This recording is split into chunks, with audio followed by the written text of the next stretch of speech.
Alors, elle a été révélée ce matin, donc la fameuse Toyota X Prologue, qui est en fait une Aygo SUV, donc comme vous pouvez le voir, news sur l'Argus.fr.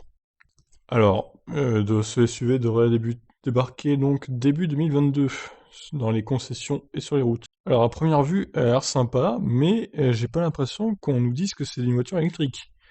Ça serait un peu dommage quand même, alors qu'on a teasé ce véhicule comme étant électrique. De manière citadine, la Nippon s'est transformée en baroudeuse des villes. Les roues ont été largement agrandies pour rehausser l'assiette et proposer une position de conducture élevée. Les passages de roues, notamment à l'avant, affichent la forme carrée très spécifique des SUV Toyota RAV4 ou encore futur Yaris Cross. Quant aux ailes très marquées, surtout à l'arrière, elles semblent faire ressortir les roues de la carrosserie. Le tout est agrémenté de skis de protection à l'avant et à l'arrière, ainsi que de fines barres de toit. Pareil pour l'aventure, cette baroudeuse dispose d'un porte-vélo logé dans le bouclier arrière, mais aussi d'une caméra intégrée dans le rétro extérieur côté conducteur. Bon, moi je veux savoir si c'est une voiture électrique, parce que là, quand même, c'est l'interrogation. Ah non, une base de Yaris mais uniquement en essence. Ah, Toyota, je vous déteste. Franchement, vous êtes nuls. Vous avez moyen de faire une petite voiture électrique sympa, basée sur la Aygo en version SUV, mais non, il a fallu qu'ils mettent qu'un moteur essence dedans. Alors, tous les teasers qui nous disaient que ce serait une voiture électrique, bah vous avez eu faux du coup, hein.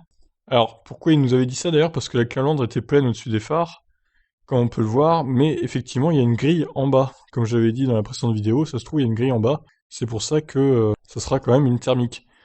Ah là là, c'est terrible. C'est terrible, c'est terrible. Encore une fois, décevant de la part de Toyota, hein, pour pas dire plus. Donc cette Aygo SUV n'aura qu'un moteur 3 cylindres, 1 litre de 70 chevaux. Voilà, commercialisation prévue au printemps 2022. C'est vraiment lamentable.